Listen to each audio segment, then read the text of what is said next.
नुआखाई ପାଇଁ ଚଳଚଞ୍ଚଳ ପଶ୍ଚିମ ଓଡ଼ିଶା। नुआखाई ପାଇଁ ଉତ୍ସବ ମୁଖର ପଶ୍ଚିମ ଓଡ଼ିଶାର ସମସ୍ତ ଜିଲ୍ଲା। ସେହିପରି ନୂଆପଡ଼ା ଜିଲ୍ଲାରେ ମଧ୍ୟ ବେଶ୍ ଧୁମଧାମରେ ନୂଆଖାଇ ପର୍ବ ପାଳିତ ହୋଇଯାଇଛି। ସାମାଜିକ ସ୍ତରରେ ପରିବାର ମଧ୍ୟରେ ସୁସମ୍ପର୍କ ସ୍ଥାପନ କ୍ଷେତ୍ରରେ ନୂଆଖାଇର ମହତ୍ତ୍ୱପୂର୍ଣ୍ଣ ଭୂମିକା ରହିଛି।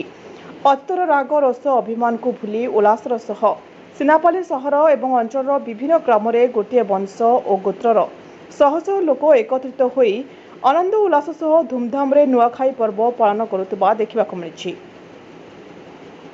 ସମସ୍ତଙ୍କୁ ଏକାଠି ବାନ୍ଧି ରଖେ ଏହି ପର୍ବ ନୂଆଖାଇ। ଚାଷୀ ତାର ପ୍ରଥମ ଫସଲର ନୂଆ ଧାନ କେଣ୍ଡା ଓ ନୂଆ ଚୂଡ଼ାକୁ ଏକ ନୂଆ ହାଣ୍ଡିରେ ଭୋଗ କରାଯାଇ ଘରର ଇଷ୍ଟଦେବୀ, ଗ୍ରାମ ଦେବାଦେବୀ ଓ ମହାଲକ୍ଷ୍ମୀଙ୍କୁ ପୂଜା କରାଯାଏ। ପ୍ରଥମେ ଜ୍ୟୋତିଷମାନଙ୍କ ସଭା ହୋଇଥାଏ ଓ ନବାନ୍ନ ପାଇଁ ସମୟ ନିର୍ଘଣ୍ଟ ସ୍ଥିର ହୁଏ।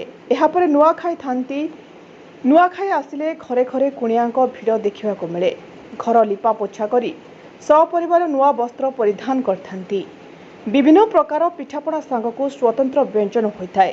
ନୂଆଖାଇ ସାରିଲା ପରେ ଛୋଟମାନେ ବଡ଼ମାନଙ୍କଠାରୁ ମୁଣ୍ଡିଆ ମାରି ଆଶୀର୍ବାଦ ନେଇଥାନ୍ତି। ପରେ ପୂର୍ବରୁ ପ୍ରସ୍ତୁତ ପିଠାପଣା, କ୍ଷୀରି, ଡାଲି, ତରକାରୀ ଆଦି ପାରମ୍ପରିକ ଖାଦ୍ୟରେ ସାମୂହିକ ଭୋଜନ କରିଥାନ୍ତି। ଏହାପରେ ଜମେ ନାଚ ଗୀତର, ଆଶାର ଢୋଲ, ନିଶାନ ତାସାର ବାଦ୍ୟରେ ଦୁଲିକି ଉଠେ ଗାଁ ମାଟି। ନୂଆଖାଇର ବିଶେଷତ୍ୱ ହେଉଛି ଯେ ଦେଶ ବିଦେଶ ଯେଉଁଠାରେ ଥାଆନ୍ତୁ ନା କାହିଁକି ନୂଆଖାଇ ପୂର୍ବ ଦିନ ନିଜ ଘରକୁ ପ୍ରତ୍ୟାବର୍ତ୍ତନ କରିଥାନ୍ତି ଓ ନୂଆଖାଇ ଦିନ ଏକାଠି ଗୋଟିଏ ସ୍ଥାନରେ ବସି ନୂଆ ଖାଇଥାନ୍ତି। ନୂଆପଡ଼ାରୁ ଦେବରାଜ ରଣାଙ୍କ ରିପୋର୍ଟ, ଜ୍ୟୋତିପ୍ରଭା ନ୍ୟୁଜ୍।